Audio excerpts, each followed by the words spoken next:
السلام علیکم ناظرین، میں ہوں فہد حسین اور یہ ہے ریڈ زون فائلز عید اسپیشل شو. آپ سب کو ہماری طرف سے عید مبارک. آج ایک بڑا ہی انٹرسٹنگ شو ہے کیونکہ آج جو ہمارے مہمان ہیں ان سے جو آج ہم گفتگو کریں گے وہ عام طور پہ آپ کو سننے کو نہیں ملتی اور کم ہی ملے گی. تو اس لیے آج ذرا آرام سے ریلیکس ہو کے بیٹھیں اور انجوائے کریں. شاہد خاقان عباسی صاحب ہمارے مہمان ہیں آج، پاکستان کے سابق وزیر اعظم ہیں اور عوام پاکستان جماعت کے سربراہ بھی ہیں. شاہد صاحب السلام علیکم. السلام. اچھا شاہد صاحب، آج کیونکہ ہم عید کا یہ شو کر رہے ہیں تو آج ہم سیاسی گفتگو تھوڑی سی کریں گے لیکن اینڈ میں آ کے کریں گے. آج it is no Shahid Abbasi show today. اچھا، آپ کا ایئر فورس میں اپ برنگنگ ہوئی ہے، آپ کے والد صاحب ایئر فورس میں تھے، تو یعنی آپ کا بچپن جو ہے وہ پھر کہاں بیسز میں گزرا؟ ہمارا سارا ایئر بیسز میں گزرا. کہاں رہے؟ میرے والد صاحب بنیادی طور پہ فائٹر پائلٹ تھے. انہوں نے 65 کی وار میں کمانڈ بھی کیا اس بیس کو.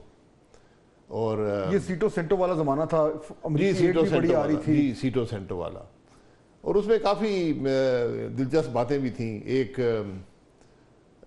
آپ کو یاد ہوگا U2 کریش رشیا نے گرا لیا تھا. بالکل، گیری پاورز.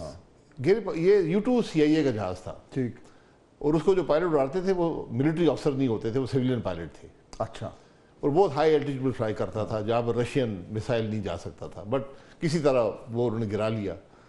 تو اس کے بعد رشینز نے وہ کرنا تھا کہ یہ کیسے، کیونکہ وہ ساری جو نیوکلیئر ان کی ٹیسٹ زونز تھے وہ اسی علاقے میں آتے تھے، یہ جو اب سینٹرل ایشین اسٹیٹس ہیں. اور وہ اڑا ادھر سے تھا جہاز؟ جی اڑا پشاور سے تھا. تو اس کے بعد انہوں نے کیا کہ B-57 جہاز تھا جو بمبر جہاز تھا پاکستان کے پاس. اس جہاز کو انہوں نے لے کر اس پہ U2 کے ونگز لگائے. اچھا. اور اس کو B-52R کا نام دیا. اچھا. تو یہ پاکستانی پائلٹ فلائی کرتے تھے. اور یہ بارڈر کے ساتھ ساتھ زگ زیگ کرتا تھا اور ٹرکی جاتا تھا، وہاں یہ لینڈ کر جاتا تھا. اچھا. اور وہاں سے پھر رات کو وہ اکوپمنٹ چینج کرتے تھے جو سینسنگ اکوپمنٹ، اور واپس جہاز آتا تھا. اور بڑی ہائی ایلٹیٹیوڈ پہ. اور اس کو ایران سے ایک ایران کے ماؤنٹینز میں ایک امریکن ریڈار فیسلٹی تھی، وہ کنٹرول کرتی تھی. اچھا. وہ پائلٹ ڈائریکشنز دیتی تھی کہ تم نے کہاں مڑنا ہے، کیا کرنا ہے. اور بہت تھوڑے سے پائلٹ اس میں کوالیفائڈ تھے.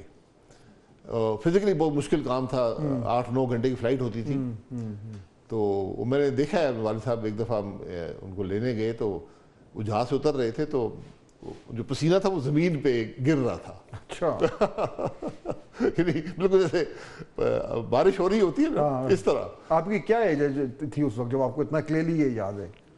میری ایج کم تھی. مجھے یہ آئی تھنک 64 کی بات ہے، میری 5-6 سال عمر تھی. لیکن 65 کی جنگ مجھے پوری طرح یاد ہے. اچھا. اور جو پاکستان کے شہید تھے وہ اس وقت 2 ہی ایئر بیسز تھے پاکستان کے. ایک موری پور تھا جو اب مسرور ہے کراچی میں، اور ایک سرگودا تھا. سرگودا فائٹر بیس تھا صرف، وہ ناردرن پاکستان کو ڈیفینڈ کرتے تھے. کراچی میں بامبر ساری فلیٹ تھی اور فائٹر اسکواڈرنز تھے جو ساؤتھ آف پاکستان کو ڈیفینڈ کرتے تھے. بلکہ مجھے ایک یاد ہے کہ ایک بہت مشہور پائلٹ تھے، علاؤدین احمد ان کا نام تھا. بڑے ڈیشنگ آدمی تھے، چھوٹا ان کا قد تھا لیکن بڑے ڈیشنگ آدمی تھے. اور وہ F-86 اور F-104 دونوں پہ کوالیفائڈ تھے، دونوں پہ بہت اچھا فلائی کرتے تھے. تو ان کے گھر کے سامنے ہم کھیل رہے تھے، ہم بھائی بہن اور ان کے ایک بیٹا تھا اور 2 بیٹیاں تھیں. تو اتنے میں وہ کھلی جیپ میں آئے اور فلائنگ سوٹ پہنا ہوا تھا، اور انہوں نے جیب سے 5-5 روپے کے، 5 روپے بہت بڑی رقم ہوتی تھی، بہت بڑی رقم ہوتی تھی. تو 5-5 کے نوٹ نکالے نئے اور ہم سب کو 5-5 کے نوٹ دیے. اور پھر وہ چلے گئے مشن پر، اور and he never came back. وہ شہید ہو گئے تھے. ان کی جہاز کا بھی نہیں ملا تھا، پھر ان کی باڈی بھی نہیں ملی تھی. یہ کتنی لاتعداد اس طرح کی سٹوریز ہیں. اور جی بہت آج کل اس کی تو ریلیونس بھی اتنی ہے کیونکہ جتنی شہادتیں آج کل بھی ہو رہی ہیں انفارچونیٹلی، تو اس طریقے سے کلیئرلی آئی تھنک اس کا جو ہیومن ایسپیکٹ ہے وہ بہت سارے لوگ شاید فیل نہیں کر پاتے. یہاں سارے لیگیسی کی بات کرتے ہیں تو لیگیسی یہ ہوتی ہے کہ آپ کے بعد جن لوگوں کو آپ نے ٹرین کیا وہ کیسے پرفارم کرتے ہیں. ورنہ ایک بڑا آدمی جب چلا جائے تو خلا آ جاتا ہے. اس زمانے میں آپ یہ دیکھیں کہ جو ایئر فورس کے بڑے ینگ آفسرس تھے، کوئی بھی چیف اظہر خان صاحب 35 سال کی عمر میں آئے اور میرا خیال ہے 48 میں چلے گئے تھے. نور خان صاحب کوئی 42-43 پہ آئے اور 4-5 سال بعد چلے گئے تھے. تو بہت ینگ لوگ تھے اور وہ ایکٹیولی فلائی کرتے تھے اپنے ایز اے چیف بھی، اور سینئر آفسر بھی سارے ایکٹیولی فلائی کرتے تھے. تو آپ کی سکولنگ بھی ساری اسی ماحول میں ہوئی، انہی سکولز میں ہوئی؟ جی ایئر فورس کے اسکول تھے. ہمارا صرف مسئلہ یہ تھا کہ میرے والد چونکہ سینئر آفسر ہو گئے تھے تو ہم ہر 1.5 سال کے بعد تقریباً پشاور چلے جاتے تھے، جو ایئر ہیڈ کوارٹر پشاور میں تھا. تو پشاور کے ایئر فورس کے اسکول میں نے 4 دفعہ داخلہ لیا. اچھا. تب کی دوستیاں ہیں لوگوں سے اس زمانے میں جو لوگ آپ کے ساتھ؟ جی بالکل ہیں، آج تک ہیں دوستیاں ہیں. بلکہ بندیال صاحب بھی اسکول میں تھے. اچھا. میں ان سے ساتھ نہیں پڑھا کیونکہ میں اس وقت نہیں تھا، وہ 1 سال 1.5 رہے تھے اسکول میں. ٹھیک. تو میں نے ان کے ساتھ نہیں پڑھا. اطہر من اللہ صاحب وہاں پر تھے، ہم سے کافی جونیئر تھے. یہ اچھا. 3-4 کلاسیں جونیئر تھے.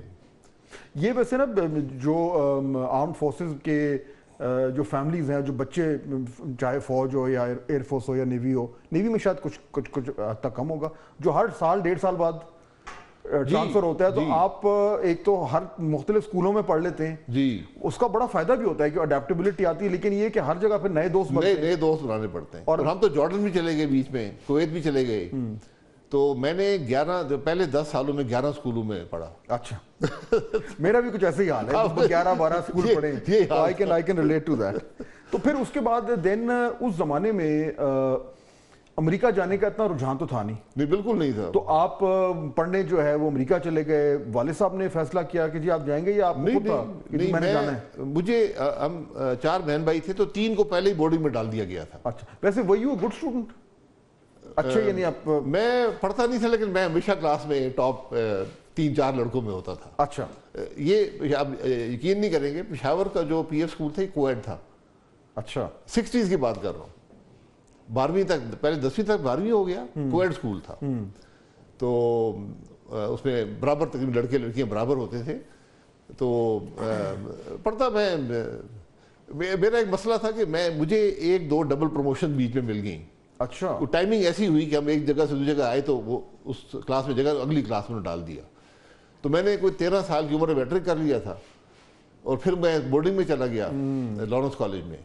وہاں سے میں نے کوئی 15 سال کی عمر تھی میری، میں نے ایف ایس سی کر لیا. یعنی زیادہ برائٹ ہونے کا یہ نقصان بھی ہوتا ہے کہ پھر آپ اپنے کلاس فیلو سے تھوڑے سے نیچے کم ہو جاتے ہیں، اور اس ایج میں وہ 1-2 سال بڑا میٹر بہت میٹر کرتا ہے، بہت میٹر کرتا ہے. تو پھر آپ اچھا ظاہر بات ہے لارنس کالج تو پھر ایک انسٹیٹیوشن ہے. جی لارنس کالج میں 11ویں میں چلا گیا. وہاں کی دوستیاں بھی آج تک قائم ہیں. ہاں وہ بورڈنگ کی دوستیاں تو نہیں جاتے. بلکہ ابھی مئی کے شروع میں ہم نے اپنی 50th ریونین رکھی. اچھا ماشاءاللہ. تو 32 ہم اسٹوڈنٹ تھے، 4 ہاؤسز تھے، 8 ہوتے تھے. تو اس میں سے 4 فوت ہو گئے. اچھا. 28 لوگ ہیں. اچھا. اور کچھ ہمارے دوست جو بیچ میں آئے اور چھوڑ کے چلے گئے ان کو بھی ہم نے دعوت دی ہے. تو امید ہے کوئی 32-33 دوست اکٹھے ہوں گے.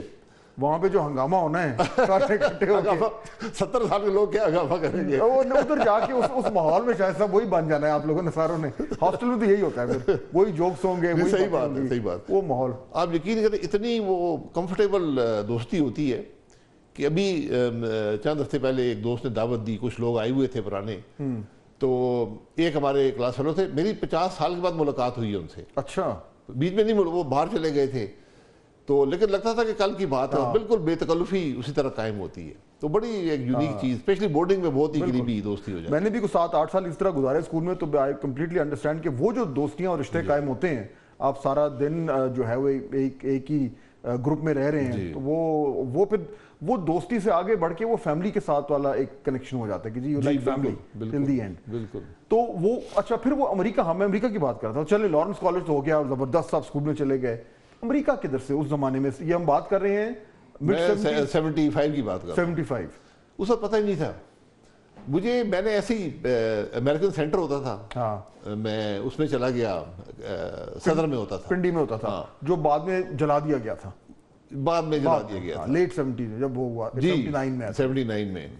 اس کے بعد یہاں بنا تھا، پھر یہاں بنا، اس کو بھی توڑنے کی کوشش، وہ سلمان رشدی والا حملہ ہوا تھا. تو